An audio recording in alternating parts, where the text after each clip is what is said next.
Okay, folk, where do I think that the American Indians went wrong? I think that the problem was the American Indians embraced communism. The word communism comes from the word commune. We call them villages, but basically the American Indians would gather together in tribes of often no more than 200 or 300 and live in a commune for a while. Then, if they got tired of each other, they split up. But they lived in such a way, all right, they were pure communists. They had no social classes. They had no money, no significant thing that we could call trade. They had no rich. They had no poor. And everybody got fed, whether he worked or not.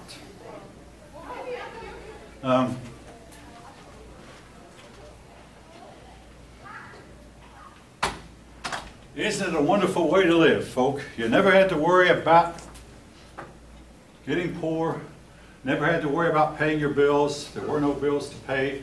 The only two men in the whole village who might have risen a little bit above the others, there was the chief, and then there was the shaman, or the witch doctor, witch man, call him what you will, the medicine man. And maybe there was the arrow maker. It's now known that an arrow maker could produce a flint arrow at a rate of about one every minute. We used to think that it would take days to produce a good arrowhead, but someone proved that using other flint, just pieces of flint, you could strike the flint and have a good high quality arrowhead in just a minute. And a spearhead, maybe a minute and a half or two. Tomahawk head, short time, and these men could produce them. So maybe they had some semblance of specialization, but everybody in the tribe was fed, whether he worked or not. Everybody was clothed, everybody was protected, and their cultural level went down to near zero. Now, I do believe that the way the American Indians chose to live, in one word, was wrong. That they had not always been living that way, but the idea of, hey, we can create this perfect society and everybody will be happy and everybody will be fed, whether he works or not. And in short order,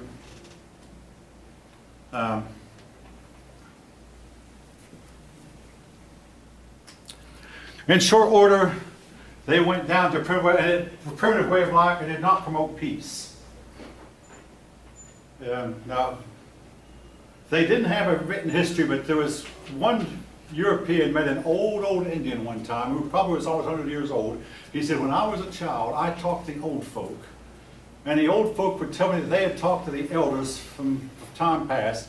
And about 300 or 400 years ago, we once had a great civilization. We lived in cities. We were civilized, just like you Europeans are.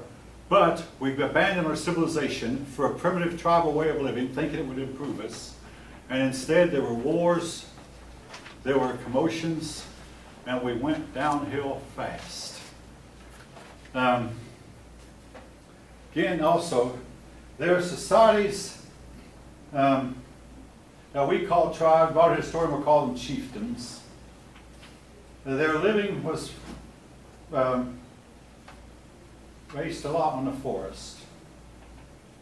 Now, a lot of them were matriarchal. That is, the mother, or a woman controlled them.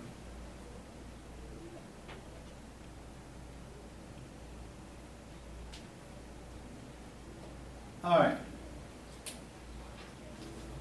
Again, if you look on the syllabus, I'm going to ask you eventually to try to answer what happens when you have a matriarchal society. But that's controversial. I'm going to save that for later. But the American Indians, in a lot of cases, the chief was a woman. The controlling members of the tribe were women. They got all the goods from the tribe and distributed them supposedly from each according to his ability, to each according to his need. That was Karl Marx's motto. And if it worked, how come millions of Russians and Chinese, tens of millions, starved to death in time of good, abundant, plentiful harvest? But that's a topic for later in the semester. Now, Um,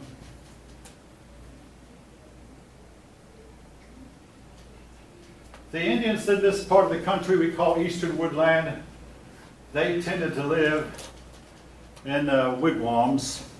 Now, a wigwam is a type of structure that might look like a loaf of bread.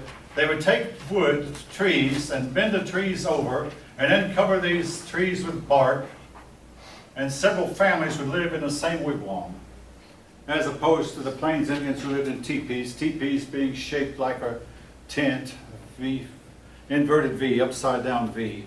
Then the tent would be made of buffalo hides. All right. Now, a lot of cultures, Indian tribes, seem to have just disappeared. We don't know why. I suspect to know why. American Indian women got to where they wouldn't have more than 2 or 3 babies per woman. And keep in mind the average age at death was only 18 years. This is not in your book, but it is in some other books. Only 18 years. That meant they had a very high infant mortality rate, but it also meant that their population continued to decline and decline and decline. It's difficult to tell what their population was. It's believed that the population of all of what is today the United States and Canada was about 4 million at the time of Columbus. Apparently at one time it had been much greater. Now in contrast, the population in Mexico at the same time was about 80 million estimated, which was the same as the population of Europe and close to being the population of China. So Mexico had about 80 million people crowded into a much smaller area than continental Europe and into a much smaller area, in fact, than China. So they were crowded together pretty well. Pueblos, these were, Pueblo. These were stones carved out of the, they were carved out of a cliffside. Not necessarily made of hard rock, but often made of things, something like sandstone or limestone. But they carved the dwellings out of a cliffside, and to get to it, you had to climb up pegs. Now, there was a catch to the pegs. Some of the pegs were so weak they would not support the human body. The idea behind that was if an enemy tribe invaded, the enemy would not know which pegs to put their weight on. They'd get up so high, and all of a sudden the peg beneath them would break, and they'd fall to their death. But supposedly everybody living in the Pueblo knew which pegs to put their weight on. They had some spread, maybe they just had to memorize a certain sequence of numbers, but they could put their weight on the right peg, but the enemy would, if sooner or later, put their weight on the wrong peg, and the peg would break, and down they'd go. Pueblo Indians lived in, anyway, at first their population appears to have been sparse, and the problem the Pueblos had, with all respect, the rainfall was scarce, and eventually the rainfall forced them to move. Until by the time the European came, there were very, very few of them left. In your book names several others. I'm not going to ask that you learn the names of all of them. Mound building may have begun in Ohio. In case you don't know it, I have roots in Ohio. Most of my relatives live in Ohio. Anyway, that they were used for burial, that I don't question.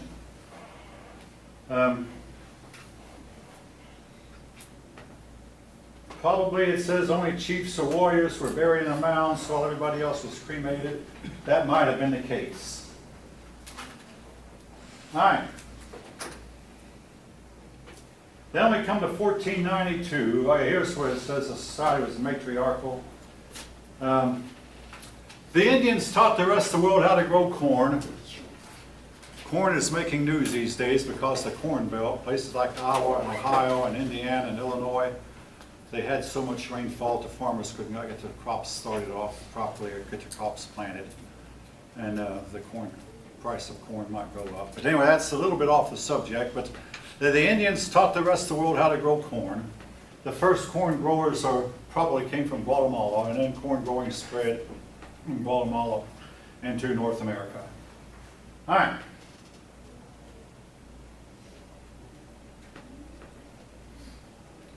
The Indians were made excellent fishermen.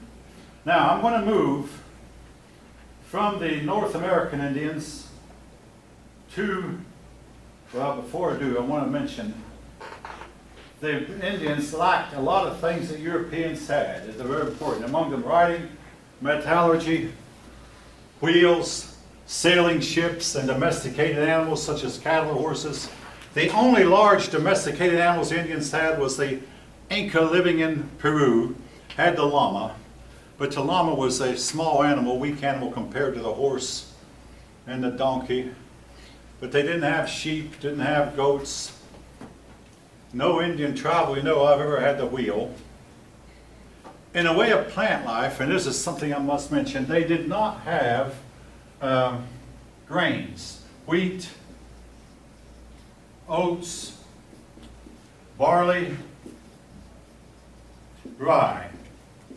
They didn't have any of this. They did have the squash, the potato, corn. In the way of meat, they had the deer, they had turkey, they had fish. All right, moving on now to South America. The Mexica. We get our word Mexico from the Mexica. The Mexica lived in the region, what is today Central America and Mexico. They're often called Aztecs, but they called themselves Mexico. Somehow the name Aztec stuck. In 1492, their population was probably equal to that of Europe, about 80 million. Now, folks, we got to ask ourselves a question. We'll talk, this takes us to the next chapter. How did Cortez, with only 250 or so white Europeans, conquer the Aztec Empire when they had a population of 80 million and Montezuma had an army of 100,000 men? Well, we're going to take that up next chapter, next week. But anyway, they should have easily withstood Cortez. Now, these Indians did not write their history, but they did pass on their oral history by way of word of mouth, which most of it has been lost. Here was what was wrong with the Mexica. They ruled fiercely. They conquered the people of Mexico, and then they sent their tax collectors around, and the tax collectors could take anything they wanted, including their daughters and their wives, and use the wives and daughters as sex slaves. And this created a whole lot of discontent. So when I said Cortez only had 250 men, no, he actually had more like 30 or 40,000 men from whom he recruited from among these discontented Indians. They did a lot to help him conquer the Aztecs. The Aztecs, or the Mexica, practiced human sacrifice. They believed that this was to help them keep the world going, that as the gods got fed, the world would come to an end, or the gods would be angry and burn up the world. Now, south of the Mexica lived the Maya. Your book doesn't mention much about them because this is United States history, but I think I'm going to at least mention them. The Maya were the only ones we know who had writing. When the Europeans first encountered the Maya, civilization had already declined. They were no longer civilized. They built the city of Copan. I was there once. I saw the pyramid and I saw the ball court. And if you think playing ball would give you incentive to win, the losers of the ball games were sacrificed. The ball game they played was a mixture of soccer, maybe in football, but there were no rules. The idea was just get that rubber ball across the goal line more than the opponents did. Get that ball and use any means at all, kicking, biting, gouging in the eyes, or whatever. Any means at all, just no rules, just get that ball across, no umpires. And the losers were sacrificed. But the Maya had writing. When I went there in 1976, the writing had not been deciphered. Backing up a bit, the Spanish had destroyed 5 of their 9 books they had. The writing had not been deciphered, but people were working hard on it. A Spanish priest had learned how to read their writing, but he had died without teaching it to anyone else. The Spaniards said their writings were demonic and destroyed them, but 4 of the books survived. I told myself if they ever get it deciphered, I'd look into it. Well, they did decipher it. I did look into it. They told, among other things, how to call up the spirits by opening up your body, letting the blood until you bled yourself to where you started hallucinating. And they believed that the visions you had while hallucinating was your contact with the spirit world. Again, I can understand why the Spaniards destroyed it. But, on the other hand, they had a creation story and a story of Eve, the fall from a perfect world, that's had to have come from a copy of the Hebrew Bible. And the date that this occurred, 4000 BCE, say a very similar date to the date we find in the Hebrew Bible. Weirdly enough, these people had the same zodiac that the rest of the world did, 12 signs of zodiac. They also had a 7-day week, with the 7th day being a day of rest, which seems to have been universal among mankind, indicating that they had had one contact with the rest of the world at one time.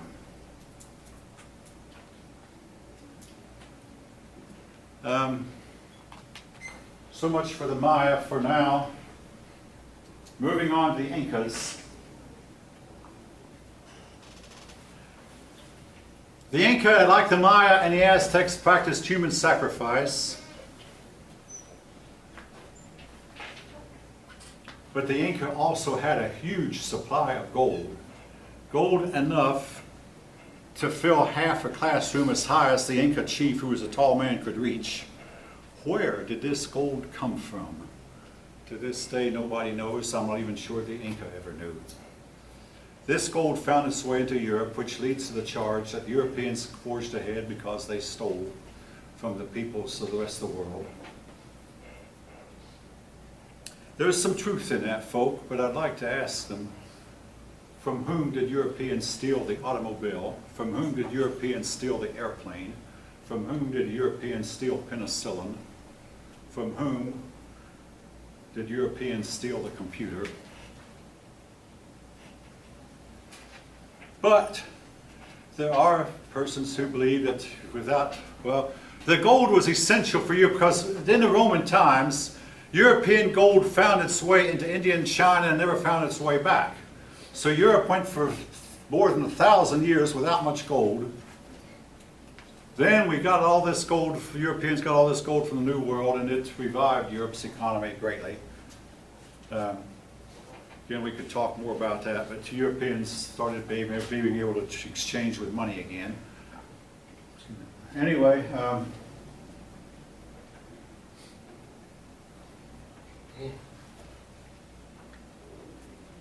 now, oh yeah, the Mexica believed that they had come across the sea in ships. And again, there are persons who believe that the continents split. Not, well, okay, the continents. So I've got to show you this. You might notice, folk, how that it looks like North and South America can be joined together to fit with Africa and Europe. We now know that they once one big supercontinent called Pangaea. This was theorized for a while, and everybody said, no, it's not so. Then they asked the question, well, how could the continent split? Today, we know that the land masses float on some soft stuff deep down under the ground. And that underneath the oceans, underneath the land, there's another ocean of water that has more water than the oceans we see on the top.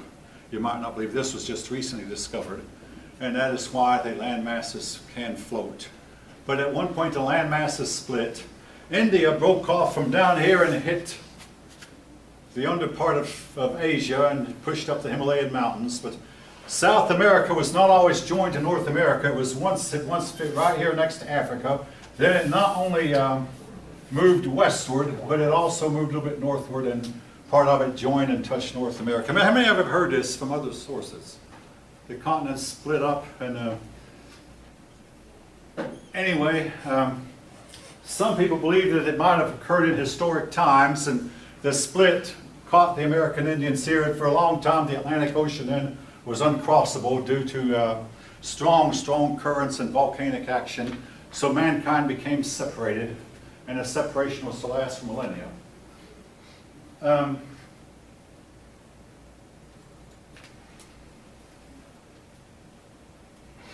All right. Okay, moving on. Chapter 2. Europeans. I must mention the Vikings. About the year 1000, the Vikings set up a settlement in Nova Scotia. For many years we didn't believe this story, but now we actually have found a settlement. It's grown over with a whole lot of trees, but nevertheless inside the trees there are some stone structures. The Pope sent a bishop to Nova Scotia. This bishop constructed a church. The church still stands. The church was made out of stone. After a few generations, the Viking settlement failed, owing simply to the fact that the American Indians outnumbered them. Now, this was to change fast forward 500 years, and the American Indians could not withstand the Europeans then. But in 1000, the Indians had more people than they had 500 years later. I'll talk about the population decline. Now, the Vikings were from Scandinavia, Norway, Sweden, Finland, and Denmark. They went across the ocean and found Iceland, and Iceland was named Iceland because of Iceland. Now, then they went farther across the ocean and discovered Greenland. They named it Greenland, folk, because it was what its name was. It was a green land. Now, this was during the hot part of mankind's history. And we know it was a Greenland because the people who moved into Greenland from Norway and Sweden and Finland and Denmark, these people farmed in Greenland the same way they had farmed in Scandinavia. Then came the cooling in the 1300s, and all the Europeans living in Greenland died. They wouldn't learn. The Eskimos could have taught them how to handle situations, because the Eskimos thrived in that cold climate that came during the Ice Age, but the Vikings would have nothing to do with the Eskimos. They looked on them as being Skraelings or demons. So the Eskimos more or less watched from a distance while the Vikings perished, and the last Vikings died in their beds with nobody around to bury them. 200 years later, when some Scandinavians came back to Greenland, they found everybody dead, the last bodies lying on their beds, still unburied. Pretty well preserved because of the cold, super cold climate. Greenland has made news lately. Our present president wanted to buy it. It probably won't come off, but anyway, Greenland has made news in the last week or two. Denmark owns it. Denmark has owned it from back 1,000 years ago when their ancestors sailed across the ocean and landed there. But anyway, they encountered the Indians at first in Nova Scotia, and after a few generations, the Indians drove them out. They couldn't stand up to them. Even though the Vikings had steel helmets, steel swords, they were greatly, greatly outnumbered. 500 years later, now that was not quite as true. All right. In the 1300s, the Black Death came, and the Black Death, folk, was probably caused in part by the Ice Age. The climate cooled down drastically in the early 1300s, which is part of the cycles of climatology. And folk, if you don't believe it, do the research yourself. It takes some time, and I know most of you won't. But this is standard history, and yet we forget about it in the modern climatology hysteria we're going through, that we're going to heat up to where we burn ourselves right off the planet. But anyway, the Ice Age occurred. The Black Death, now the Black Death officially was caused by a virus. The virus lived on a flea. This flea only lived on 2 species we know of, the black rat and human beings. It didn't bother cats and didn't bother dogs, didn't bother sheep or pigs, only bothered humans and rats. The black rat didn't even bother the brown rat, and that's one reason I believe the Black Death might have slowed down, because the brown rat finally came in and moved the black rat away. Now, when the Black Death hit Europe, it carried away 1/3 of Europe's population. That's standard. I've read there are accounts so where it might not have been quite that many, or some account where it might have even been more. 2 types of people tended to not get the plague: old maids and Jews. How many of you know, what do old maids tend to have around their dwelling places? I hinted about it a minute ago. Anybody know? Old maids tend to have cats. And I had to say, what good did the cats do them? The cats kept the rats away. That's what, now, here's what the problem was that really helped the Black Death along. And this, I only learned a couple years ago, but I looked it up and it is true. Pope Gregory VII said that cats were demonic and ordered that all cats be killed. Two types of people didn't. The Jews didn't kill their cats. The Jews were not under the authority of the Pope anyway. And the old maids wouldn't kill their cats, Pope or no Pope. Now, the type of cats that the Pope especially wanted killed were the black cats. Most solid black cats are female. You kill the black cats, and you would greatly reduce the cat population. It's known that there was a shortage of cats in Europe at the time. Well, because the Jews did not die of the plague as much as other people, but also there was another reason about the Jews. Moses had told the Jews two things. Number one, keep clean.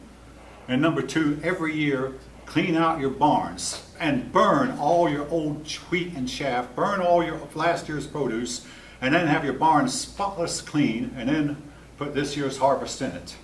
It is known that when they cleaned out their barns, the rats had to leave. And also the Jews liked cats. So the Jews didn't get it. Well, the Jews wound up being hated and accused of witchcraft, and of course the old maids with their black cats got accused of witchcraft too. And that is why to this day around Halloween you'll see black cats associated with witches. Another limerick that went around in time was, ring around the roses, pockets full of posies, ashes, ashes, we all fall down. This got started when I was in elementary school. We sang that limerick, and I had no idea till my adult life that this came from this period of time, the Black Death. They believed that putting flowers in their pockets might stave off the Black Death. People would run from it. Even the priest would not administer last rites to a person who had been hit with a Black Death. But it made the survivors willing to take more risks. Some people had a natural immunity. Other people would get a case of it, and if you recovered, if you lived through it, you would never get it again. You've developed immunity. It's also known as the bubonic, part of the bubonic plague. Anyway, Europeans became more prone to risk and became more adventuresome, and they started drifting. The first people to drift very far were the Portuguese. After all, if you look on a map, folk, Portugal is at the far western end of Europe. So the Portuguese began to go around Africa, and they went farther and farther, till finally, one of them arrived at the Cape of Good Hope, but his crew would not go farther. So finally, the next one after him, in 1488, Bartholomew Diaz went to the Cape of Good Hope. In 1498, Vasco da Gama went all the way around Africa and got to India. The man who encouraged him was Prince Henry. Prince Henry was royalty. He was the fourth son of King John of Portugal. He did not get to become king himself because his three older brothers were closer to only the oldest one got the throne. So, but he had the title of prince. And he had adopted the daughter of a noble family. Christopher Columbus, hopefully you've all heard of him, married this daughter. Now, focus brings us up to Christopher Columbus. Christopher Columbus then was related distantly to the royal family by marriage. There are persons who will tell you that Christopher Columbus grew up in poverty and was very poor. How could a poor man marry into royalty, number one? Number two, how could a poor man get access to kings? He went first to the King of Portugal. He then went to Ferdinand of Spain and Isabella of Spain.